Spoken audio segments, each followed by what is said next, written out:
अपने आप को प्रभु के चरणों में समर्पित कर दो, अपने कर्मों को प्रभु के चरणों में समर्पित कर दोगे, बच जाओगे, माया के प्रहार से बच जाओगे।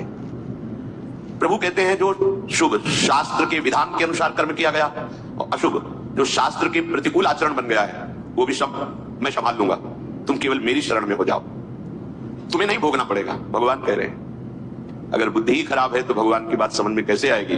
कितना बढ़िया कृपा करके भगवान हमें उपदेश कर रहे हैं, अगर शास्त्र प्रतिकूल भी आचरण हो गए तो तू चिंता मत कर, मेरी शरण में आ जा। अनंत माताओं जैसा दुलार लेकर प्रभु, पर अपने लोग ऐसे मूढ़ हैं, ऐसी मलिन बुद्धि है कि इस बात को हम समझते ही नहीं। मैं कर लूंगा, मैं सुखी हो जाऊंगा, मैं अभी तक ये किया है आगे भी कैसा करूंगा। व्यर्थ का अभिमान पतन का मार्ग पुष्ट करता है। श्री भगवान कह रहे संन्यास योग का तात्पर्य होता है भगवान के चरणों में समर्पण करना, अर्पण करना। जब सब कुछ तू मेरे को अर्पण करेगा तो तू मुक्त हो जाएगा, जीवन मुक्त, और जीवन मुक्त परमानंद का अनुभव करता है, ये फल है। तत्पुरुष मदर्पणम, जो भी तू कुछ कर रहा है यद करोषि, मेरे को अर्पण कर दे।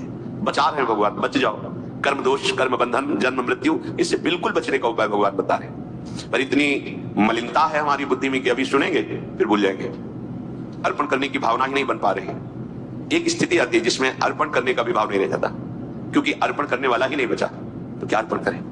वो एक स्थिति है, इसे बुद्धिवाद से लेकर के ना चले, नहीं तो स्थिति नहीं प्राप्त होगी, केवल बातें रहेंगी। हमारी स्थिति है शरीर में, शरीर संबंधियों में, भोगों में। देख लो तो आपको अभी ये अनुभव करना चाहिए कि अभी अहंकार है, देहाभिमान है, कर्तृत्व भोग तत्व भाव है, तो समर्पण वृत्ति में आओ। हर कर्म प्रभु को समर्पण करो, हर क्षण प्रभु को समर्पण करो, प्रभु के आश्रित हो जाओ। श्री भगवान कह रहे हैं हमारा सबके प्रति समभाव है। समूहम सर्वभूतेषु न मे द्वेष्योस्ति न प्रियः, ये भजन तुमाम भक्त्या मयि ते तेषु चाप्यहम्। बहुत अमृतमयी बात श्री भगवान कह रहे हैं। समूहम सर्वभूतेषु, मैं बराबर सब में विराजमान हूं, चाहे जड़ हो, चैतन्य हो, पापी हो, पुण्यात्मा हो, कोई भी हो। विद्या विनय संपन्ने ब्राह्मणे कविहस्तनी स्वनीत सुपाके चा पंडिता समदर्शिना। जो भगवान का भजन करते हैं तो भगवान का प्रभाव स्वभाव उतरता है, वही उनका स्वभाव हो जाता है। जैसे भगवान समदर्शी ऐसे भगवान का भक्त समदर्शी हो जाता है। निर्विक्षम मुनिम शांतम निर्वैरम समदर्शिना। यहां भगवान समूहम सर्वभूतेषु, स्थावर जंगम, पवित्र अपवित्र, देवता मनुष्य, कोई भी, सब में भगवान समान रूप से विराजमान है। न मे द्वेष्योस्ति न प्रियः, मेरा कोई द्वेष का पात्र नहीं है और न मेरा कोई प्रिय है। ये भगवान का सिद्धांत है। आगे की जो बात कह रहे हैं वो बहुत मीठी बात कह रहे हैं। मेरा स्वभाव है समदर्शी, ना कोई मुझे प्रिय है ना कोई अप्रिय है, ना मेरा कोई द्वेष का पात्र है ना कोई प्रिय पात्र है। पर ये भजन तो माम भक्त्या, जो मुझे भाव से बचते हैं मैं पक्षपात ले लेता हूं उनका, ये एक खास बात। बस इसी बात से हम जीत गए। अगर केवल हिसाब हो तो हम कभी भगवत प्राप्ति नहीं कर सकते, कि तुम जो करोगे वही तुम्हें मिलेगा, तो हम कभी भगवत प्राप्ति के लायक ही नहीं हो सकते। भाई ये बात हमें जिता देती है। ये भजन तू माम भक्त्या मयि ते तेषु चाप्यहम्, मैं उनमें प्रकाशित हो जाता हूं और वो मेरे में प्रकाशित, जो मुझे प्रेम से भजता है।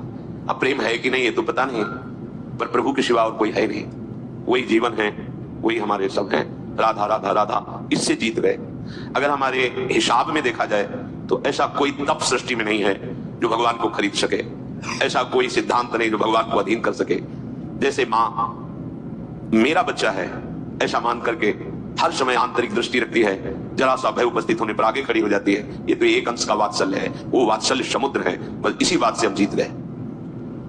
नहीं तो भगवान जब अपने स्वभाव में हो तो हम कभी भगवत प्राप्ति नहीं कर सकते। भगवान का स्वभाव क्या? समूहम सर्वभूतेषु न मे द्वेष्योस्ति न प्रियः, मेरा कोई प्रिय नहीं है कोई अप्रिय नहीं है। फिर तो हमारी बात नहीं बन पाती।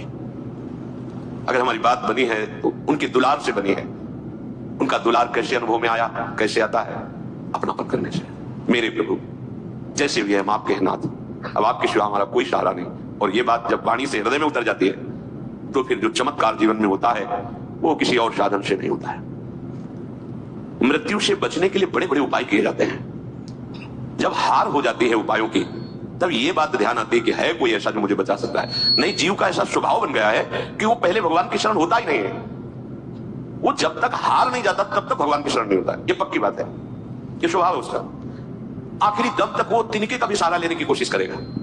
जब तिनके का भी सहारा नहीं रह जाता तब वो हारे को हरिनाम, तब वो सहारा लेता है। अगर पहले ही ले ले तो हारना ना पड़े, उसे विपत्तियों का सामना ना करना पड़े। एक बार देवताओं ने देखा कि युद्ध में जितने असुर मारे जाते हैं दैत्य, उन सबको भगवान शुक्राचार्य जी के पास संजीवनी विद्या है। विद्या का प्रयोग किया, तत्काल जीवित था पुष्ट। भगवान बृहस्पति जी के पास ये विद्या नहीं है। जितने देवता मारे जाते वो अंग भंग वैसी स्थिति में रहते, मृत तो मृत। भगवान बृहस्पति जी के पास ये विद्या थी नहीं, भगवान शुक्राचार्य जी के पास। देवताओं ने बृहस्पति जी को अपना गुरु माना और दैत्यों ने शुक्राचार्य जी को गुरु माना। अपने गुरुदेव की कहीं भी लघुता मन में भी नहीं आनी चाहिए।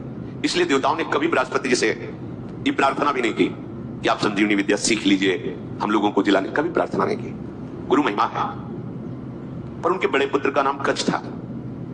उनसे बात की कि आप हमारे गुरुपुत्र हैं और हमारे ऊपर सबसे बड़ी संकट की बात है कि कोई साधन नहीं है जिससे हम अमर हो सके, और शुक्राचार्य जी के पास साधन है संजीवनी विद्या।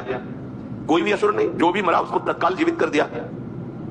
अगर आप जाएं भगवान शुक्राचार्य जी के पास और शिष्यत्व स्वीकार करें और उनको प्रसन्न कर लें तो आप अधिकारी हैं, आपको वो संजीवनी विद्या दे सकते हैं एक जीवन को जिलाने के लिए।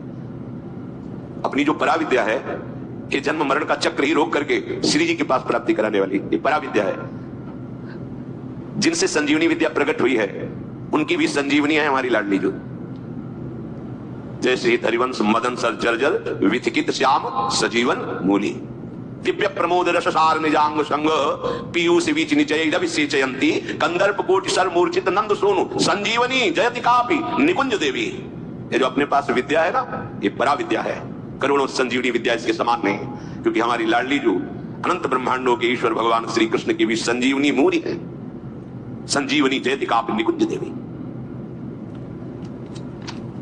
देवराज इंद्र ने जब हाथ जोड़ करके प्रार्थना की, बृहस्पति भगवान के बड़े पुत्र कच्छ अभी 9 किशोर अवस्था को प्राप्त हुए थे, उन्होंने कहा कि आप सब हमारे सम्माननीय हैं और आप हमको हमारे पिता बृहस्पति के समान आदर दे रहे हैं। अब हमारा कर्तव्य बनता है आपकी रक्षा करना। हम जा रहे हैं पर बड़ा संकटपूर्ण कार्य है, क्योंकि कोई भी दैत्य बर्दाश्त नहीं करेगा। हो सकता है मेरी मृत्यु भी हो जाए, पर आपके हित के लिए मैं मृत्यु का भी वर्ण कर लूंगा। जो संत स्वभाव के होते हैं उनका प्रभाव यही होता है कि वो अपनी हानि करके दूसरे का परम लाभ करना निश्चित करते हैं, और जो अशंत स्वभाव के होते हैं वो दूसरे की हानि करके अपना लाभ सोचते हैं। कच्छ ने सब देवताओं को आश्वासन दिया, अगर जीवित रहा तो संजीवनी विद्या लेके ही आऊंगा, और ना जीवित रहा तो फिर बात अलग है। इसमें परहित की भावना बहुत जोर की। परहित की भावना जहां होती है वहां भगवान रक्षा करते हैं। सुख वांछा जहां होती है वहां आसुरी भाव होता है, राक्षसी भाव होता है, फिर वहां दुर्गति होती है। श्री महान महिमा में भगवान के पिता होने का सौभाग्य जिन्हें प्राप्त हुआ दशरथ जी महाराज, उनको वो परम लाभ जो गीधराज जटायु को मिला नहीं था। पंख कटे हुए रावण के अस्त्र से तड़प रहे, प्राण कंठ में है, बस चितवत राम चरण की रेखा। आगे बढ़ा जटायु देखा, चितवत राम चरण की रेखा। भगवान ने गोद में लेकर पिता की तरह उनका तर्पण आदि किया। ये वो जानता था मैं रावण से जीत नहीं सकता, पर जानकी का विलाप सुनकर के पूरे बल से आक्रमण किया दशानन के ऊपर, और इस गति को प्राप्त तो भगवान के सामने ही गीध देह का त्याग करके हरि रूप होकर भगवान के नित्य साकेत धाम को गया। परहित सबसे बड़ा धर्म है, परहित शरीर से धर्म नहीं भाई। और यहाँ शोक वांछा से ही हमारी सारी चेष्टाएं होती है। इसीलिए आनंद की तो बात जाने दो, शोक भय संताप छोड़ ही नहीं रहा है। कच्छ जी दैत्यों की सभा में विराजमान भगवान शुक्राचार्य जी के पास गए, उन्हें प्रणाम किया और कहा मैं आपसे एकांत में प्रार्थना करना चाहता हूं। भगवान शुक्राचार्य ने एक तेजस्वी बालक एकांत समय दिया, प्रणाम करके कहा मैं अंगिरा ऋषि का पौत्र, भगवान बृहस्पति का पुत्र, मेरा नाम कच्छ है और मैं आपका शिष्य होना चाहता हूं। ब्रह्मन मैं आपको गुरु रूप में वरण करता हूं। मैं 1000 वर्ष तक ब्रह्मचर्य रहकर के आपकी सेवा करना चाहता हूं और आप इसके लिए मुझे मना मत करना, इसकी अनुमति दे देना। शुक्राचार्य जी ने कहा कच्छ सुस्वागतम तेस्तु प्रतिगृह्णामि ते वचः अतिसेह मर्चम त्वामर्चिकोस्तु बृहस्पति। मुझे बहुत प्रसन्नता हुई कच्छ, तुम्हारी संकल्प का हम स्वागत करते हैं। शिष्य कौन है, किनका है, किस पक्ष का, ये नहीं देखा जाता। यदि वो शिष्यत्व स्वीकार कर रहा है और उसमें वो लक्षण है तो बिना किसी संकोच के, बिना कोई विचार के उसको स्वीकार कर लिया जाता है। धर्म की मर्यादा है, उसमें फिर नहीं देखा जाता आप कौन, कहां के, कैसे। नहीं, आप में आर्त भाव है, शरणागत होना चाहते हैं, वो स्वीकृत है। मैं तुम्हें स्वीकार करता हूं। तुम्हारा ये जो संकल्प है आदर का पात्र है। तुम्हारा सम्मान करना भगवान बृहस्पति का सम्मान करना है। तब कच्छ ने कहा कि आपने बड़ी हम पर कृपा कर दी। महाकांतिमान कच्छ बड़े ही सुंदर थे। उनके सामने जल लेकर संकल्प किया 1000 वर्ष तक मैं अखंड ब्रह्मचर्य रहूंगा। शुक्राचार्य जी ने कहा मेरे ही भवन में तुम्हें रहना होगा और तुम प्रकाशित मत होइए कि मैं बृहस्पति पुत्र हूं, क्योंकि दैत्यों में देवताओं के प्रति द्वेष भाव है, वो मंगल कर देंगे। और मेरी ये पुत्री देवयानी तुम्हारी ही अवस्था की है, नवकिशोर अवस्था ही। यौवन के पदार्पण की भूमिका को कहते हैं। तारुण्य प्रथम प्रवेश समय, इसे किशोर अवस्था कहते हैं। तरुण अवस्था की प्रवेश की, अभी जवान नहीं कह सकते, वो प्रवेश स्थिति, ये बड़ी देव स्थिति होती है। तुम हमारी पुत्री का प्रिय करो, उसकी आज्ञा में रहो, अपना ही घर है, निर्भय होकर रहो, पर बाहर सावधानी से ही निकलना, क्योंकि दैत्य जन ये जान न पाए कि तुम हमारे पास रहे हो। अभी कोई संजीवनी विद्या की बात भी नहीं की। देवयानी ने कहा अब ये यही रहेंगे। 1000 वर्ष तक का इन्होंने नियम पूर्वक ब्रह्मचर्य का संकल्प लिया है। देवयानी जी ने स्वीकार किया उनको। उस सदैव देवयानी के सामने हाथ जोड़कर प्रणाम करना, उनकी आज्ञा में रहना, जैसे गुरु वैसे गुरुपुत्री, ऐसा भाव। 500 वर्ष व्यतीत हो गए ब्रह्मचर्य से रहते हुए और गुरु भवन में सेवा करते हुए। कोई नहीं जान पाया। एक दिन किसी गुप्तचर ने दैत्यराज को बताया कि भगवान शुक्राचार्य के घर में कोई नवकिशोर बालक बहुत ही देदीप्यमान कांतिवान काफी समय से रह रहा है। अब 500 वर्ष से कुछ हुआ नहीं था, इसलिए छूट भी हो गई थी। तो जो भविष्यवाणी के लिए गायें थी उनको चराने के लिए जंगल में चले जाते हैं।